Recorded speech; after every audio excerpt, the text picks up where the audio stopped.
Hallelujah. मुझे सुनने वाले हर एक को जल्द आने वाले यीशु मसीह के नाम में आप सभी को प्रेम भरा सलाम। मैं आशा करता हूँ आप सभी दिन प्रतिदिन लगातार यीशु मसीह में बढ़ते जा रहे हैं।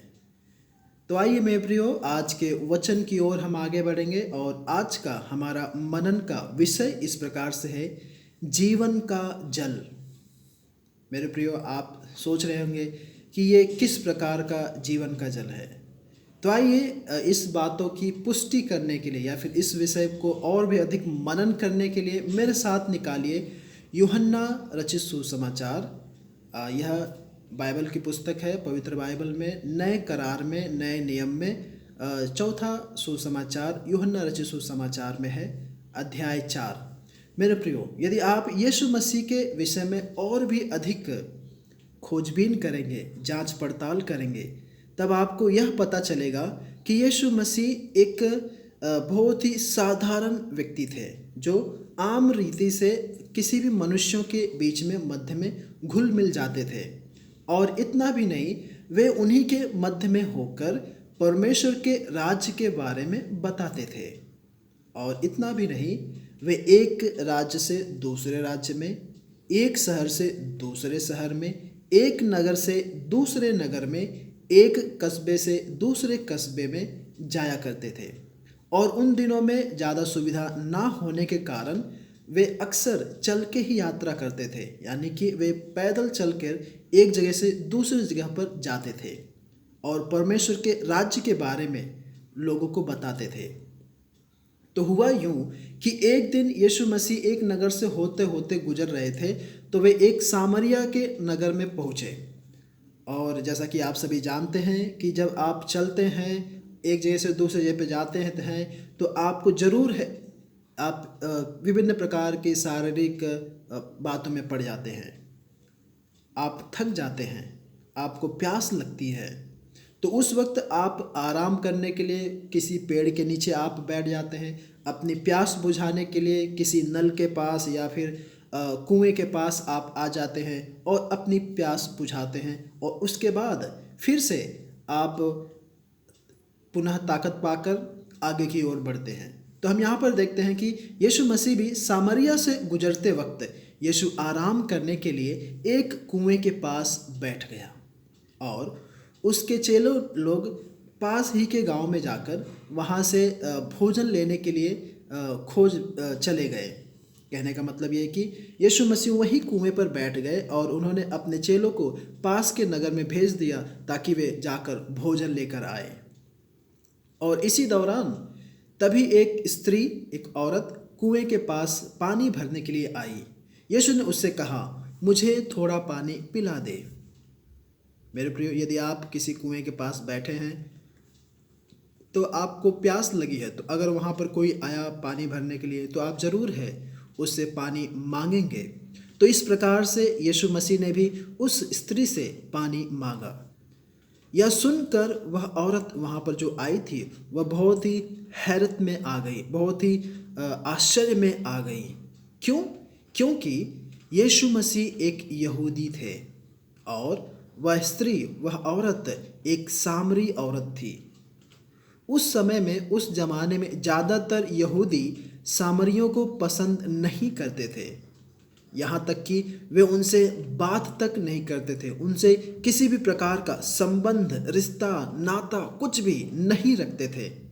लेकिन यीशु हर एक लोगों से बहुत ही प्रेम करता है, इसलिए उसने उस औरत से कहा, अगर तुम्हें मालूम होता कि कौन तुमसे पानी मांग रहा है तो तुम उससे मांगती और वह तुम्हें जीवन देने वाला पानी देता।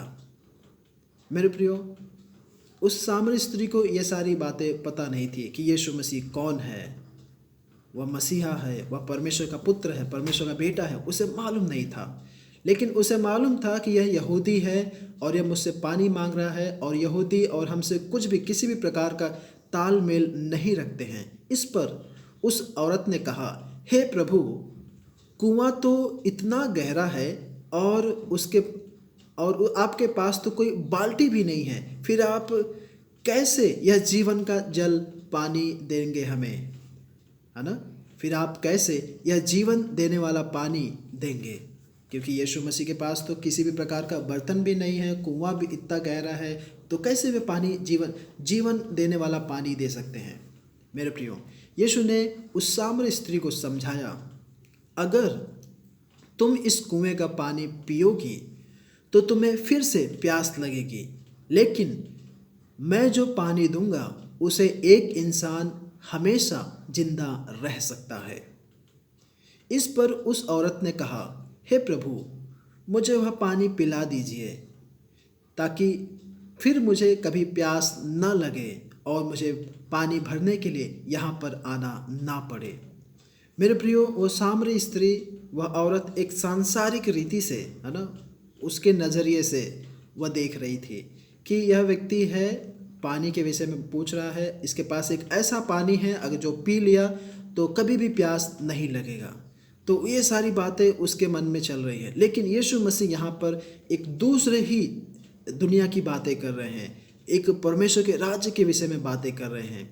तो इस दौरान वह औरत सोच रही थी कि यीशु असली पानी की बात कर रहा है, यानी कि दिखने वाले जैसा पानी की बात कर रहा है। लेकिन यीशु मसीह परमेश्वर और उसके राज्य की सच्चाई के बारे में बात कर रहा था। हाँ मेरे प्रियो, वहाँ पर यीशु मसीह परमेश्वर और उसके राज्य की सच्चाई के बारे में बात कर रहा था। यह सच्चाई जीवन देने वाली पानी की तरह है। यह एक इंसान को हमेशा की जिंदगी दे सकती है। तब इसके पश्चात यीशु मसीह ने उस औरत से कहा, जाओ और अपने पति को बुला कर लाओ। मेरे प्रियो, जवाब में उस औरत ने ऐसा उत्तर दिया, मेरा कोई पति नहीं है। फिर यीशु ने उनसे कहा, तुम सही कहती हो, लेकिन तुम्हारे 5 पति थे और जिस आदमी के साथ तुम अभी रह रही हो वह तुम्हारा पति नहीं है। मेरे प्रियो, यीशु की यह बात सुनकर औरत को बहुत ताज्जुब हुआ, बहुत ही हैरत अंदेज में आ गई, बहुत ही आश्चर्य में आ गई। उसने सोचा, आखिर इसे यह सब बातें कैसे मालूम पड़ी? यीशु यह सब इसलिए जानता था क्योंकि यीशु मसीह परमेश्वर का बेटा था, जिसके बारे में परमेश्वर ने पहले से ही वादा किया था, और ये सारी बातें परमेश्वर ने ही उसे बताई थी। तब यीशु मसीह के चेले वापस वहाँ पर आ गए भोजन लेकर। उन्होंने जब देखा कि यीशु मसीह एक सामरी औरत से बात कर रहा है तो उन सभी चेलों को बहुत ही अजीब लगा। मेरे प्रियो, यहाँ पर हम देखते हैं कि यीशु मसीह हर एक जाति के लोगों से प्रेम करता है।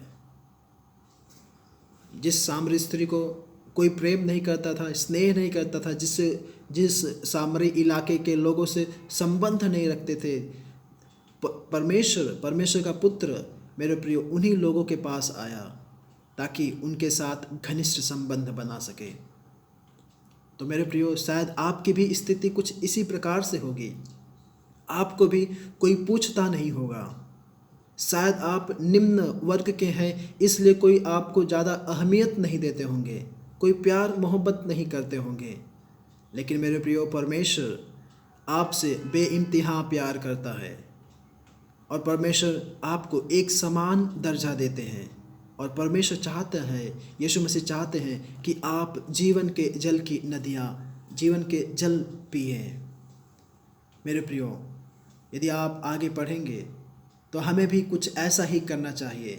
हमें सिर्फ इसलिए कुछ लोगों को बुरा नहीं समझना चाहिए क्योंकि वे किसी दूसरी जाति के हैं। मेरे प्रियो, यीशु मसीह चाहता है कि सब लोग वह सच्चाई यीशु मसीह को पता चले, सब लोगों को यीशु मसीह की सच्चाई पता चले, जिससे उन्हें हमेशा की ज़िंदगी मिल सके, हमेशा का जीवन मिल सके। इसलिए हमें लोगों को सच्चाई सीखने में मदद करनी चाहिए। मेरे प्रियो, होने पाए जिस प्रकार से आपने यीशु मसीह की सच्चाई को प्राप्त किया है, यीशु मसीह के उस जीवन के जल की नदियाँ आप प्राप्त कर रहे हैं, जीवन का जल आप पी रहे हैं, होने पाए और भी ऐसे कई सारे लोग हैं जो अभी भी यीशु के उस जीवन के जल नहीं पिए हैं। होने पाए वे सभी लोग भी जो सुख और आनंद में जो अद्भुत जीवन आप जी रहे हैं वे भी प्राप्त करें। यीशु मसीह के संदेश को औरों तक पहुंचाएं और परमेश्वर आप सभी को इन वचनों के द्वारा आशीष करे, अनुग्रहित करे। आइए हम एक छोटी सी प्रार्थना करके समाप्त करें। प्यारे अनुग्रहकारी दयालु प्रभु जी, जिस प्रकार से परमेश्वर वह सामरी स्त्री यीशु राजा, उसका कुछ भी दर्जा नहीं था, उसका कुछ भी मूल्य नहीं था, लेकिन परमेश्वर तूने उसके जीवन में अद्भुत काम किया। और प्रभु जी, तूने बहुत से लोगों के लिए उसे एक जीवन का स्रोता बना दिया, उसके इलाके के हर एक लोगों के लिए एक आशीष का कारण बना दिया। धन्यवाद परमेश्वर। प्रार्थना करते हैं जितने लोग परमेश्वर वचन सुन रहे हैं उन सबको भी तू आशीष कर, अनुग्रहित कर, और तेरे राज्य में परमेश्वर एक जीवन का स्रोता हर कोई बनने पाए। प्रभु जी, तूने हर एक को आशीषित किया, अनुग्रहित किया, धन्यवाद कहते हैं। और ये प्रार्थना जल्द आने वाले यीशु के नाम से मांगता हूँ, आमेन, आमेन। प्रभु आप सभी को आशीष करे, अनुग्रहित करे। जय मसीह की।